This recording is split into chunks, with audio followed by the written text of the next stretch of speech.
Welcome friends, सुस्वागतम दोस्तों।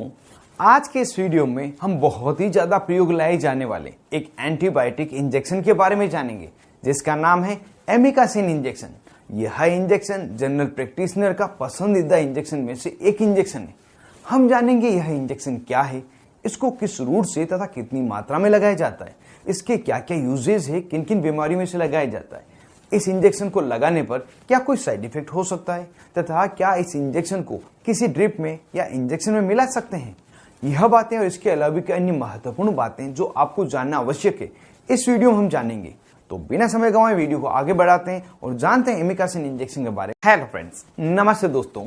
Amikacin injection aminoglycoside class का एक इंजेक्शन है। यह ब्रॉड स्पेक्ट्रम एंटीबायोटिक इंजेक्शन है जो मुख्य रूप से क्लिनिक तथा अस्पताल में डॉक्टर द्वारा प्रयोग लिया जाता है। हो सकता है आपने इस इंजेक्शन के बारे में ज्यादा नहीं सुना हो, क्योंकि इस इंजेक्शन को उसी समय प्रयोग लिया जाता है जब जेंटामाइसिन इंजेक्शन अपना असर नहीं करता है। मतलब मरीज में जेंटामाइसिन इंजेक्शन लगाने के बाद में भी कोई फायदा नहीं होता है, तो ऐसे समय में एमिकासिन इंजेक्शन लगाया जाता है। किन किन बीमारियों में से लगाते हैं इसको हम आगे जानेंगे। पहले जान लेते हैं यह क्या क्या स्ट्रेंथ में अवेलेबल है। तो यह इंजेक्शन 100 मिलीग्राम, 200 मिलीग्राम तथा 500 मिलीग्राम प्रति 2 ml की स्ट्रेंथ में बनाया जाता है। अगर जाने इस इंजेक्शन को क्या नाम से आप मेडिकल स्टोर पर खरीद सकते हैं, तो यह अपने मूल नाम एमिकासिन इंजेक्शन तो मिल ही जाता है। इसके अलावा भी कुछ पॉपुलर ब्रांड नेम है जिससे आप इसको खरीद सकते हैं, जैसे कि एमिसिन इंजेक्शन, मिकासिन इंजेक्शन, मिका स्टार इंजेक्शन, एनकासिन इंजेक्शन आदि। नहीं दिया जाता और अगर गलती से दे दिया जाए तो बच्चे में बहरापन हो सकता है। इसके अलावा वे व्यक्ति जिनको किडनी से जुड़ी हुई कुछ बीमारियां हैं या किडनी डैमेज हो गई है, वे व्यक्ति जिनको कुछ दवाइयां चल रही है जैसे कि मसल रिलैक्सेंट दवाइयां जो मांसपेशियों में मरोड़ आने पर, मोच आने पर दी जाती है, साथ ही पेशाब को बढ़ाने वाली डायूरेटिक दवाइयां जैसे कि फ्रूसेमाइड, टोरसेमाइड आदि।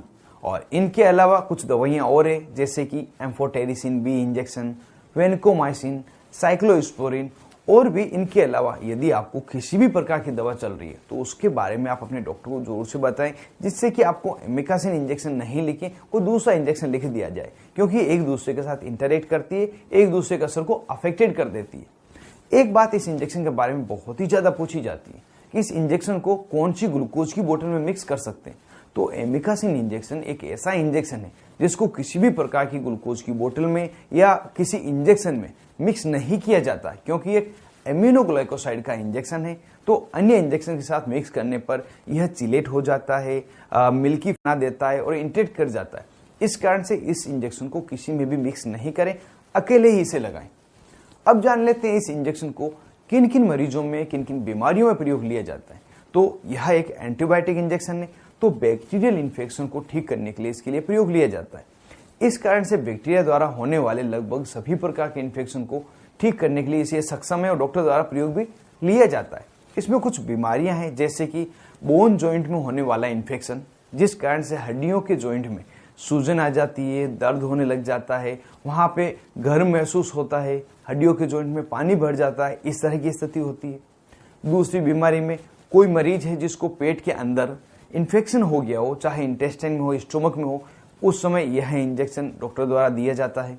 इंटेस्टाइनल इन्फेक्शन में एक इन्फेक्शन जो बहुत ही बड़ा है और ज्यादातर मरीजों में देखा गया है वह है टाइफाइड फीवर। जी हाँ दोस्तों, टाइफाइड फीवर एक इंटेस्टाइन में होने वाला इन्फेक्शन है। इसी कारण से इसे हिंदी में आंत्र ज्वर कहते हैं।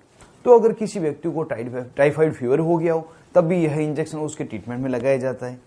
मेनिंजाइटिस नाम की एक बीमारी है जिसमें व्यक्ति को मस्तिष्क तथा स्पाइनल कॉर्ड में इन्फेक्शन होने के कारण तेज दर्द रहता है, सूजन आ जाती है, कई बार बुखार भी होने लग जाता है और यह इन्फेक्शन काफी गंभीर इन्फेक्शन होता है।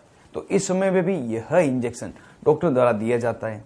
इसके अलावा यदि किसी व्यक्ति को फेफड़ों से जुड़ा हुआ कोई इन्फेक्शन हो गया हो जिसमें मुख्य रूप से निमोनिया प्रमुख है, इस समय निमोनिया होने के कारण फेफड़ों में पानी भर जाता है, छाती में तेज दर्द होता है और कई बार बुखार आना, श्वास लेने में समस्या होना, यह स्थिति भी हो जाती है।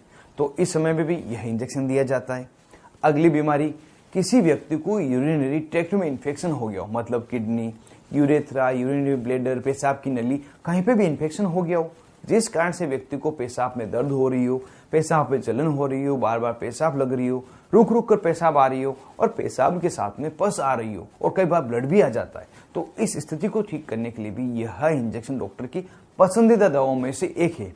और अगली बीमारी MDR-TB, जिसे हम मल्टी ड्रग रेसिस्टेंट ट्यूबरक्लोसिस कहते हैं, यह टीबी का ही एक प्रकार है। इसमें टीबी की दवाइयां मरीज को रेसिस्टेंट डेवलप हो जाता है, मतलब वे दवाइयां मरीज में असर नहीं करती, तो उस समय टीबी के मरीज को यह इंजेक्शन दिया जाता है। किसी मरीज को अगर ब्लड में इन्फेक्शन हो गया हो जो कि एक घातक बीमारी है, तो उस समय में ब्लड में इन्फेक्शन हो गया हो जो कि एक घातक बीमारी है, तो उस समय में ब्लड की इन्फेक्शन को ठीक करने के लिए यह इंजेक्शन डॉक्टर द्वारा प्रयोग लिया जाता है। तो इस तरह से अलग अलग बीमारियों में इस इंजेक्शन का प्रयोग डॉक्टर द्वारा लिया जाता है। अब जान लेते हैं इस इंजेक्शन को लगाने पर क्या साइड इफेक्ट हो सकते हैं। तो जो कॉमन साइड इफेक्ट है उसमें मरीज को सुनने में समस्या हो सकती है, हियरिंग रिलेटेड प्रॉब्लम हो सकती है, किडनी संबंधी समस्या होना, मरीज खड़े होने पर अपना बैलेंस नहीं बना पाता, यूरिन में कुछ प्रॉब्लम हो सकती है जैसे कि पेशाब का कम आना, पेशाब का लाल रंग का हो जाना, साथ ही जिस जगह पर इंजेक्शन लगाया है वहां पर कुछ प्रॉब्लम होगी जैसे कि खुजली चलना, जलन होना, सूनापन लगना, इसके अलावा हाथ पांव का कांपना, श्वास में समस्या होना, इस तरह के कुछ साइड इफेक्ट देखने के लिए मिलते हैं। अगर ये या इसके अलावा कोई दूसरे अनडिजायरेबल इफेक्ट आपको मिले तो तुरंत ही आप अपने डॉक्टर को सूचित करें, जैसे कि आपको डिजायर इंजेक्शन लगाया जा सके, पूरा ट्रीटमेंट देके आपको रिस्क से बाहर निकाला जा सके। अब वीडियो के लास्ट में जान लेते हैं कि इस इंजेक्शन को किस रूट से लगाते हैं तथा कितनी मात्रा में इंजेक्शन लगाया जाता है। तो यह इंजेक्शन IM इंट्रामस्कुलर रूट तथा IV इंट्रावीनस रूट दोनों ही द्वारा लगाया जाता है। अगर डोज की बात करें तो इस इंजेक्शन की डोज